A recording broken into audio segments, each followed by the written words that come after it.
Olá a todos, muito bom dia. Me chamo Clara Sodré e esse é seu Morning Call desta quinta-feira, 3 de novembro de 2022. Nos destaques do dia, conforme amplamente esperado, o Comitê de Política Monetária do Fed elevou ontem sua taxa de juros de referência em 0,75 pontos percentuais pela quarta vez consecutiva. Com isso, o Fed Fund Rate chegou ao intervalo entre 3,75% e 4%, avançando em território contracionista. Na agenda econômica desta quinta-feira, destaque para a decisão de política monetária do BOE. O mercado prevê que o Banco Central do Reino Unido elevará sua taxa de juros de referência em 0,75 pontos percentuais, oitavo movimento consecutivo de alta, de 2,25% para 3%, o maior patamar desde 2008. De olho nos mercados, o principal índice da Bolsa Brasileira encerrou o pregão desta terça-feira pré-feriado com uma alta de 0,77% aos 116.928 pontos, enquanto o dólar caiu 0,98% frente ao real, encerrando o pregão aos R$ 5,11. As taxas futuras de juros fecharam em queda, dando sequência ao movimento positivo para os ativos locais que é observado desde a vitória de Luiz Inácio Lula da Silva nas eleições presidenciais de domingo. Segundo participantes do mercado, as taxas recuaram na expectativa de que Jair Bolsonaro reconheça a derrota imposta pelas urnas antes do feriado. Além disso, por hora, a avaliação é a de que as obstruções em rodovias promovidas por apoiadores do presidente não devem trazer maiores impactos econômicos, diferente do que ocorreu na greve dos caminhoneiros de 2018. Desde janeiro de 2023 fechou em 13,67%, desde janeiro de 2024 foi para 12,95%, desde janeiro de 2025 encerrou em 11,73%, desde janeiro de 2027 foi para 11,51%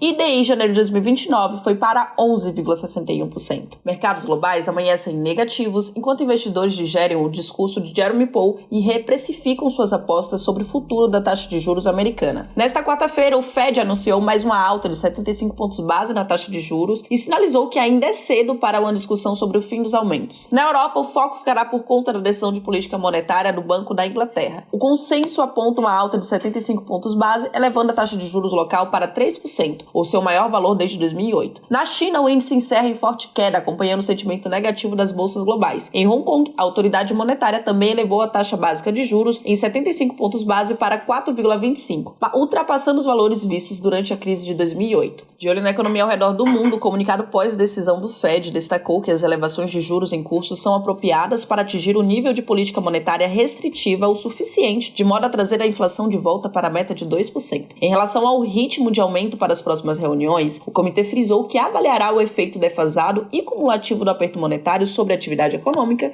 a inflação e o mercado financeiro do país. Acreditamos que essa decisão foi movida pela necessidade do Fed manter um posicionamento duro para proteger sua credibilidade e reflete a avaliação do comitê de que o risco dos apertos insuficientes supera o risco dos apertos excessivos. O ritmo de alta de 0,75 pontos percentuais representa um aumento agressivo dado o histórico de condução de política monetária nos Estados Unidos, e o atual ciclo de aperto tem sido muito mais acelerado comparado aos ciclos anteriores. Para a reunião de dezembro, acreditamos que o Fed irá desacelerar o ritmo de elevação para 0,5 pontos percentuais. Olhando adiante, a necessidade de aumentos adicionais dependerá dos dados de inflação e do mercado de trabalho. Se os números de outubro e novembro mostrarem arrefecimento, o Fed poderá fazer uma nova pausa após a decisão de dezembro. Por outro lado, se as pressões inflacionárias persistirem e o mercado de trabalho continuar apertado, podemos ver altas sequenciais de 0,25 nas primeiras reuniões de 2023. Por fim, prevemos que o Fed encontrará espaço para começar a cortar a taxa de juros de referência no quarto trimestre de 2023, tendo em vista um cenário de recessão moderada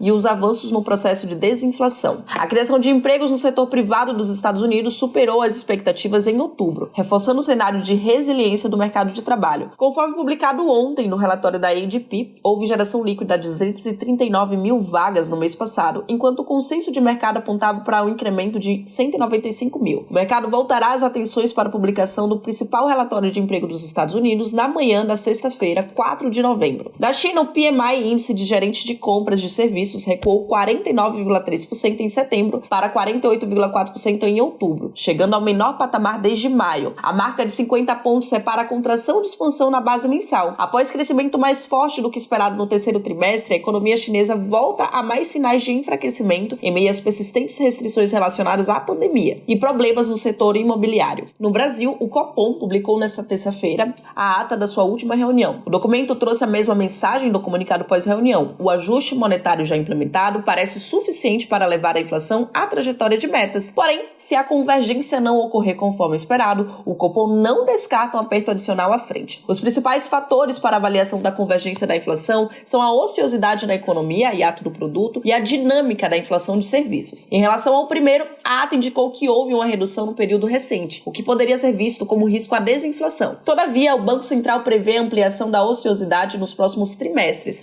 em linha com os efeitos defasados, cada vez mais perceptíveis, da política monetária contracionista sobre a atividade doméstica. Ao mesmo tempo, a ata reforça que a inflação de serviços mais sensíveis ao ciclo econômico com maior inércia permanece acima da meta e que a sua dinâmica ficará mais clara ao longo do tempo. Em nossa opinião, o documento sugere que o Copom planeja manter a taxa Selic em 13,75 nos próximos trimestres, com o início de uma flexibilização de política monetária apenas e se a convergência da inflação ficar visível logo mais à frente. Com a hipótese da existência de uma nova âncora fiscal crível, mantemos o cenário de a taxa básica de juros ficar em 13,75 até meados do ano que vem, recuando para 10% até dezembro. Na agenda econômica desta quinta-feira, destaque para a decisão de política monetária no Reino Unido. Além disso, haverá divulgação de vários indicadores de atividade econômica nos Estados Unidos. ICMS de serviços de outubro, produtividade/custo unitário de mão de obra no terceiro trimestre, encomendas de bens duráveis, bens de capital de setembro, pedidos iniciais de seguro-desemprego na semana encerrada do dia 29 de outubro. Essas são as principais notícias. Desejamos a todos um bom dia e bons investimentos.